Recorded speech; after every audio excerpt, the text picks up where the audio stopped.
Momento, a garganta um pouco cansada, debilitada, mas neste momento eu gostaria de chamar a sua atenção para que você não converse, não se locomova enquanto nós estamos cultuando ao Senhor. Mas eu queria trazer uma reflexão para mim, para você nesta noite, a você que está aí nos assistindo pelo YouTube, e você aqui no templo da Igreja Batista Getsemane, em Jardim, São Paulo, Recife, Pernambuco. Culto de Santa Ceia, nós temos uma palavra abençoadora para a tua vida, no livro de Atos dos Apóstolos, no capítulo 3, versículo de número 1 ao versículo de número 6. Temos aí uma palavra muito abençoadora, a cura do coxo e o discurso do templo. A Bíblia relata esta passagem de uma forma muito importante e de uma forma que nós venhamos a entender. E se os irmãos puderem ficar de pé, por favor, em reverência à palavra do Senhor. E o texto do livro de Atos dos Apóstolos, capítulo 3, versículo 1 ao versículo 6, ele diz: E Pedro e João, subindo junto ao templo, a hora da oração, a nona, e era trazido um varão que desde o ventre de sua mãe era coxo, o qual todos os dias punha a porta do templo, chamada Formosa, para pedir a esmolar aos que entravam. O que, vendo Pedro e João que iam entrando no templo, pediu-lhe que dessem uma esmola. E Pedro, com João fitando os olhos nele, disse: olha para nós. E olhando para eles, esperando receber deles algumas coisas, e disse-lhe Pedro: Não tenho prata nem ouro, mas que eu tenho, isto te dou. Em nome de Jesus Cristo Nazareno, levanta-te e anda. Pai Santo, Deus Todo-Poderoso, neste momento, meu Senhor, me apresento perante o teu povo e diante da tua face. Deus querido, te pedindo, Pai, discernimento do Espírito, Deus querido, tu possas ministrar os nossos corações nesta noite. Senhor da glória, nós estamos aqui porque somos carentes de ti. Meu Pai, estende a tua mão de graça e poder nesta noite. E abençoa, Pai, todos quantos estão aqui no templo. E aqueles, ó Deus, que estão nos ouvindo neste momento. Pelo poder que há no nome do Senhor Jesus Cristo. Assim, ó Pai, eu te oro e já te agradeço em nome de Jesus. Amém. E graças a Deus. Queridos irmãos, podem sentar. Nós estamos nesta noite trazendo para você algo sobrenatural. A Bíblia diz que muitas vezes nós esperamos muitas coisas de muitas maneiras, mas as coisas não acontecem como nós queremos, nem como nós projetamos. O próprio livro de Isaías registra, como tanto o livro de Jeremias, no capítulo 29 também, registra que exatamente os nossos pensamentos não são os pensamentos do Senhor. Por que os nossos pensamentos não são os pensamentos do Senhor? Porque os nossos pensamentos são ao contrário, ou seja, é alheio à vontade de Deus. Mas como nós entendemos que o Senhor, Ele tem os seus caminhos, Ele tem os seus projetos, Ele sabe como trabalhar na vida do ser humano, nos deparamos exatamente com esse texto, no qual fala de uma vida, de uma pessoa, o qual desde nascença, desde o ventre materno, ele tinha uma dificuldade, ele era coxo, ele precisava de algo que acontecesse para mudar a sua vida, a sua história. Talvez você chegou aqui e deixou algum problema em casa, alguma luta, mas eu creio tão somente que o Senhor, o nosso Deus, o Deus que nós servimos, Ele ainda é um Deus que muda história, que muda curso. Deus, Ele ainda é Deus em tempo e fora de tempo.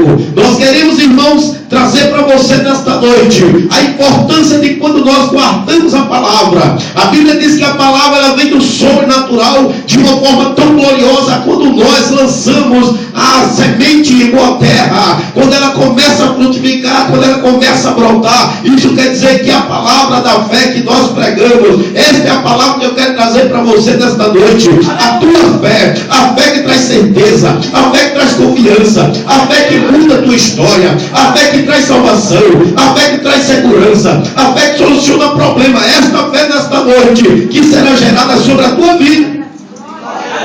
A Bíblia diz que aquele coxo, aquele paralítico, ele chegava na porta do templo e ficava pedindo.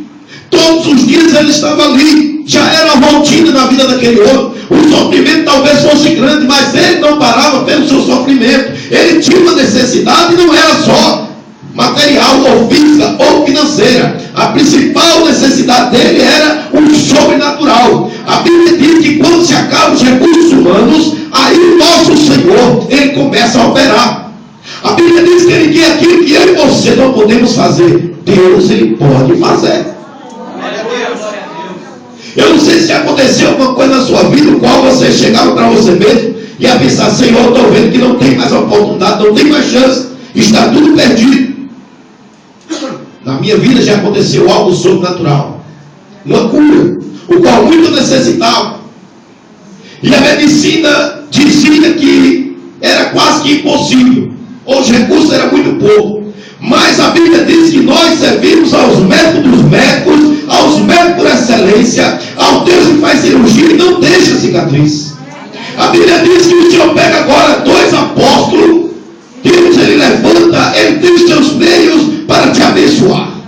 Em meio à tua trajetória, em meio ao teu sofrimento, o Senhor sempre levanta alguém para te ajudar. Toca no teu irmão e diz: ó, meu irmão, você não está só. O Senhor vai te ajudar. Aleluia. E a Bíblia diz que aqueles 2 homens saíram agora. Olha, Deus ele projeta, Deus ele cria uma situação naquele momento. Aquele paralítico estava ali, não era o caminho que Pedro nem João fazia. Mas aquele dia o Senhor disse: olha, não vai ser por aqui, você vai por ali. Porque quando você chegar na porta do templo, vai ter uma pessoa que vai estar esperando o meu milagre. E você vai ser o canal das pessoas se abençoadas. Aleluia. Você crê nisso? Dê glória a Deus.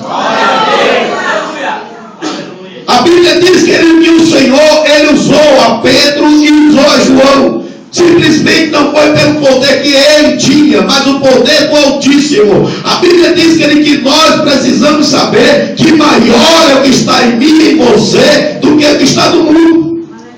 A Bíblia diz que neste mundo terás lutas e aflições, mas tem de bom ânimo. Se Jesus venceu, nós estamos no Senhor, também nós venceremos. A não ser que você não tenha certeza que você está no Senhor. Mas eu quero dizer para você que eu quero dizer para você que no livro de João, no capítulo 15, ele fala exatamente que o Senhor ele é a videira e nós estamos enxertados na videira. Logo nós estamos no Senhor. A Bíblia diz em Romanos capítulo 5, versículo 1: vós sois justificados pela fé. A fé em ação, ela produz fruto. A fé em ação, ela transforma a vida. A fé em ação, ela faz milagre. A fé em ação, ela traz a existência das coisas que não existem como já existissem. A fé em ação, ela opera milagre na minha, da tua vida. Porque quando Lázaro, lá no capítulo 11 do livro de João, estava morto, a Bíblia diz que o Senhor chegou e disse: onde eu puser. E as irmãs de Lázaro chegaram: Senhor, já cheira mal. O Senhor não estava questionando o tempo, nem se cheirava bom ou ruim. O Senhor só estava dizendo que ele estava procurando saber onde estava, porque era um milagre haveria de acontecer naquele momento. E as pessoas que estavam ali precisavam ver esta realidade. Uma das irmãs disseram: olha, Senhor, se tu estivesses aqui, meu irmão não teria morrido. Olha, para o milagre acontecer, não precisa o Senhor estar. Porque basta apenas uma palavra do Senhor.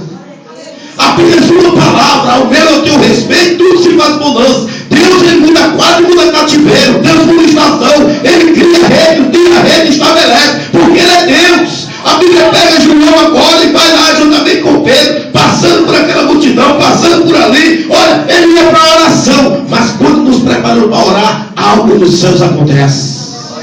A Bíblia diz que a oração do justo muito pode seus efeitos. E nós começamos a viajar nesse texto, nós começamos a imaginar, dentro das limitações humanas, aquele cujo ele não tinha perspectiva de cura. Ele, quando estende a mão ali pedindo esmola, Pedro, ali, a palavra do Senhor nos diz, irmãos, bem explicitamente, que ele estendeu as mãos pedindo a intenção de receber alguma coisa. Ele não pensava nunca na sua mente que ia ser uma cura. Ele estava pensando no financeiro. E quantos de nós, muitas vezes, não esperamos o milagre na área espiritual, mas esperamos o milagre na área financeira? Mas a Bíblia diz, querido, que Deus é Deus, que pode, que faz.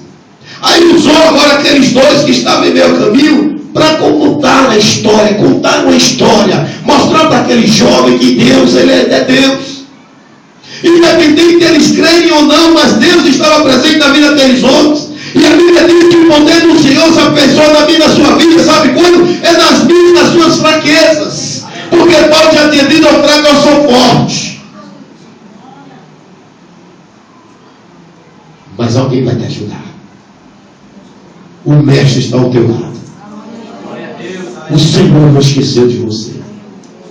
Independente do que você esteja passando, o Deus de milagre está falando contigo nesta noite. Olha, conta comigo que eu estou bem pertinho de você. Às vezes a gente pensa, irmãos, que tudo está perdido. Às vezes nós paramos e ficamos procurando solução onde não existe solução. Mas se nós formos para a palavra do Senhor, lá no salmista Davi, no Salmo 121, quando ele diz que eleva os olhos para os montes, de onde me virá o socorro? O meu socorro vem do Senhor, que fez o céu e a terra.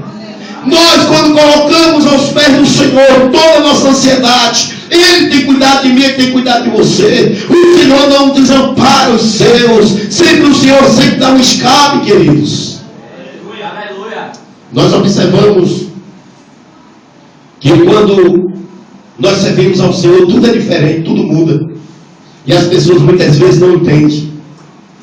Mas a Bíblia diz que nós precisamos servir ao Senhor de uma forma diferente, ou diferenciada. A Bíblia diz, salmista Davi no Salmo 103, versículo 1: bendizes, ó minha alma, ao Senhor. Primeiro ele está dizendo que a alma tem que bendizer o nome do Senhor. A alma tem que glorificar o nome do Senhor. Nós precisamos ser gratos a Deus. A Bíblia também diz que nós temos que servir ao Senhor e servir com alegria, e não com tristeza. Não é baixando a cabeça que você vai resolver problema, não. É você simplesmente olhando para Jesus Cristo, o autor e consumador da tua fé. É você colocando a esperança dele, a tua fé dele. Porque a Bíblia diz lá em João, no capítulo de número 11, aliás, João não, perdão, em Hebreus capítulo 11, versículo 6, que importa que todos aqueles, aleluias, que se apresente diante de Deus, creia que Ele é galardoador daqueles que o buscam. Então, se nós chegarmos à casa do Senhor e não tivermos essa convicção que o Senhor, Ele é galardoador, Ele quer dar, Ele quer te abençoar, Ele quer te ajudar, Ele quer te sustentar, Ele quer te fortalecer, Ele quer te levantar, nada vai acontecer. Mas quando eu começo a acreditar, Senhor, a tua palavra diz, e eu creio, então Deus, Ele começa a trabalhar no meio do seu viver de uma forma poderosa, queridos. Foi isso que aconteceu na vida daquele coxo. Aquele coxo não esperava o milagre acontecer, o milagre da cura, o qual ele precisava, que era mais importante do que o financeiro. Muitas vezes as pessoas se preocupam com o financeiro e esquecem o espiritual. Mas aqui o Senhor deu algo que estava fora de cogitação, que estava fora do pensamento daquele homem. E aquele homem, quando ele vê a Pedro e a João, estende as mãos pedindo esmola. Deus não tem migalha para te dar. Deus tem coisa muito maior do que você pode pedir ou pensar. Deus não tem sobejo, Deus não tem resto. Deus é Deus de milagre. Deus Ele faz como Ele quer, no momento que Ele quer. Mas eu quero dizer para você uma coisa, que você entrou por essas portas aqui e precisa de uma grande resposta. Eu quero dizer para você, olha, eu quero dizer para você que o Senhor está contemplando a tua luta, a tua aflição. E o Senhor, Ele diz para você que Ele é Deus, que resolve causa perdida. Aleluia. O que está tão difícil aos seus olhos, isso para Deus não é nada. aquilo exatamente que você não pode fazer, que Deus ele pode fazer na tua vida. Quando a Bíblia diz que aqueles homens iam andando, envolvendo Pedro e João, que iam entrando no templo, pediu-lhe que lhe desse uma esmola. Pedro e João se compadeceram da necessidade daquele homem. Eles não se conformaram com aquela situação. É bem verdade que os apóstolos, como o próprio diz no texto, eles não carregavam consigo ouro nem prata. Mas tinha uma coisa que mudava toda a trajetória da vida de qualquer pessoa: era o poder da palavra do Senhor. A palavra do Senhor diz que quando nós cremos, irmãos, nós vemos o resplendor da glória de Deus. O Senhor falou para Jairo que se ele cresce tão somente, algo novo iria acontecer na sua vida, que era a ressurreição da sua filha. Como o Senhor perguntou para o paralítico do tanque Betesda: quer ser curado? Como o Senhor permitiu ser tocado por aquela mulher que foi sangue há 12 anos e ela foi curada. Como o Senhor permitiu a ressurreição de Lázaro, trouxe a existência das coisas que não existiam como já existisse. Assim é nas nossas vidas, quando nós acreditamos. Observe que toda a trajetória dos textos bíblicos ela nos leva exatamente para uma dimensão espiritual, a dimensão mais alta do que o nosso pensamento. Jeremias próprio diz: bem sei eu os pensamentos que tenho a vosso respeito, pensamento de paz e não de mal, para vos dar o fim que desejais. Qual o fim que você está desejando? Qual a tua necessidade? O que é que está te afligindo? O que é que está tirando o teu sono? O que é que está tirando a tua tranquilidade? O que é que está deixando você desnorteado? Ei! Para só um pouco, pensa um pouco aí comigo. Nada é maior do que o teu Deus. A Bíblia diz que quando ele chega, irmão, à porta do templo, que aquele homem começa a esticar a mão a pedir. Algo vai no profundo de Pedro e incomoda Pedro de uma forma poderosa, dizendo: olha só para mim. E aquele homem olha na intenção de receber algo. Ei, não é o que você quer, é o que Deus ele quer. A Bíblia diz que a vontade do Senhor, ela é boa, perfeita e agradável. Embora isso muitas vezes nossas vidas sejam doloridas, porque nós pedimos e queremos receber na hora. Mas Deus não tem pressa não, irmãos. Deus não tem pressa. A Bíblia diz que um dia para o Senhor como se fosse 1000 anos, e 1000 anos para o Senhor como se fosse um dia. Cadê o tempo? Ele próprio é o tempo. Mas eu creio tão somente como diz lá no livro de Malaquias, no capítulo de número 6, aliás 10, versículo 6: eu, o Senhor, não mudo. O Senhor está dizendo para mim e para você: olha, eu não mudo. Alguém pode mudar, alguém pode desistir, mas Deus ele nem muda, nem desiste de mim, nem de você. A palavra do Senhor diz que quando João ele chega juntamente com Pedro, e aquele homem olha para ele, fixa os olhos nele e diz: olha, ei, eu não tenho prata nem ouro, mas tem uma coisa, a tua situação vai ser mudada. Levanta desse momento e anda em nome de Jesus. Ele diz: olha, um poder em mim, algo que não é meu, que eu quero transmitir para você. É só nesse nome poderoso. Levanta-te e anda. E a Bíblia diz que imediatamente aquele homem foi curado. Deus ainda cura, irmãos. Glória a Deus. Deus ainda faz milagre. Deus ainda é o mesmo. Ele não mudou. Ele continua sendo o mesmo. O problema é que nós muitas vezes não acreditamos naquilo que nós pregamos. Não acreditamos naquilo que nós ouvimos. E olha que aqui diz a palavra do Senhor. No livro de Juízes, capítulo... Aleluia. Glória a Deus.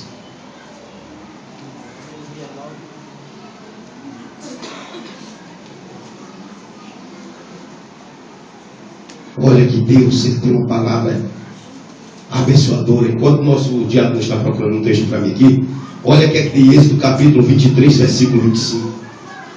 Servi ao Senhor vosso Deus, e Ele abençoará o vosso pão, a vossa água, e tirarei do meio de vós as enfermidades. Deus chegou naquele momento, aquele paralítico que estava precisando de uma cura, era uma enfermidade física, aliás, mas ele tinha algo que ele queria muito, embora ele não propagasse. O primeiro interesse dele era exatamente o mantimento. Nós muitas vezes nos preocupamos com o físico, mas a Bíblia também nos traz nesta noite que a cura daquele paralítico trouxe também a salvação, porque trouxe fé àquele homem. E a Bíblia diz que servi ao Senhor vosso Deus, e Ele, o Senhor, abençoará o vosso pão, a vossa água, e eu tirarei do meio de vós as enfermidades. Deus ainda cura, meus irmãos. Quantas vezes nós vemos exemplos por aí, testemunhos de pessoas desenganadas pelos médicos, quando diz ou dá um diagnóstico, olha, não tem jeito, só tem tantos dias de vida. Aí o Senhor vai lá e muda a história, muda o cativeiro, diz, olha, o homem deu essa sentença, mas a última palavra não é dele, a última palavra é do Senhor. Então creia não somente nesta causa que você está a passar, Deus está dizendo que a última palavra é dele. Aleluia, glória a Deus. Glória a Deus.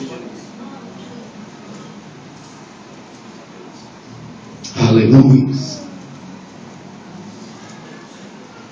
Isaías capítulo 55, versículo 10. Ele diz, porque assim como desce a chuva e a neve dos céus, e não volta para lá vazia, aleluia, não retorna, sem que antes dê pão ao que tem fome, e semente ao semeador, assim será toda a palavra que procede da boca de Deus, não vai voltar vazia nesta noite. Aleluia. 9:3. Aleluia. Glória a Deus. Acontece, meu diabo, que quando João e Pedro chegam lá, quando todo mundo não esperava o que iria acontecer na vida daquele homem, esperava a esmola, mas muitos decepcionados exatamente por conta disso. Deus, ele só tem o alimento carnal para você, não, ele tem muito mais a fazer na tua vida. A Bíblia diz, querido, que quando ele diz, olha, em nome de Jesus, o Nazareno, levanta-te e anda, muitas pessoas que estavam ali à porta observando ficaram abismados e talvez até se questionando, perguntando, como foi que fizeram isso? Sabe como foi? Poder de Deus na minha e na sua vida. Agora olha o que diz Jeremias capítulo 9, 23, está aqui, ó. Assim diz o Senhor, não se glorie o sábio na sua sabedoria, nem glorie-se o forte na sua força, não se glorie o rico nas suas riquezas, mas, versículo 24, o que gloriar-se, glorie-se em me conhecer, e a saber que eu sou o Senhor, que faço beneficência, e juízo, e justiça na terra, porque destas coisas me agrado, diz o Senhor. Aleluia. Deus, ele tem mais prazer de te abençoar do que você mesmo ser abençoado. E diga-se de passagem que é uma coisa que nós corremos atrás, é de bênção de Deus. Sempre nós temos alguma coisa para questionar e para colocar diante do altar do Senhor. Mas nesta noite, querido, acredita no poder que há na tua boca, nos teus lábios. A palavra diz pelo poder e autoridade. Então usa esse poder, essa autoridade. Começa a profetizar. Faz feito fez Ezequiel lá no vale, lá do El Seco, no capítulo número 37 de Ezequiel. Ele começou a profetizar. E o Senhor ainda questionou ele. Olha, filho do homem, porventura pode rever esses ossos? Porventura pode reviver esses ossos? Ele chegou e disse, Senhor Deus, tu sabes. Por que ele disse isso? Porque simplesmente, irmãos, na humanidade dele, ele não tinha como. A acreditar que dentro de um cemitério onde só tinha ossos, pudesse sair alguma coisa dali, pudesse existir alguma coisa dali. Mas a Bíblia diz que o poder na minha e na sua língua, quando eu e você começa a ver o quadro caótico, nós começamos a profetizar, a Bíblia diz que algo novo acontece. Aleluia. Acontece. Vai acontecer milagre na tua vida. Aleluia. Deus tem milagre para realizar na tua vida. Deus tem milagre, não é milagre pequeno, é coisas grandes, porque o teu Deus é Deus de coisas grandes. Não é em nome do homem, não é em nome do pastor, não é em teu nome, é em nome de Jesus Cristo de Nazaré, aquele que você serve, o Deus Altíssimo, aquele que teve todo o poder nos céus e na terra, aquele que nada existe se não fosse por ele. Vai chegar a tua vez, vai chegar o teu momento, vai chegar a tua hora, você vai dar a volta por cima. Em nome de Jesus eu profetizo para a tua vida. Já deu tudo certo. Já deu tudo certo. Não vai dar. Já deu tudo certo. Já deu tudo certo. Já deu tudo certo. Porque o homem de Deus aqui ele usou a palavra. Ele usou o nome do Deus Altíssimo. Em nome de Jesus, levanta-te e anda. E aquele homem recebeu imediatamente a sua cura. Que Deus possa aplicar esta palavra no meu e no teu coração, em nome de Jesus.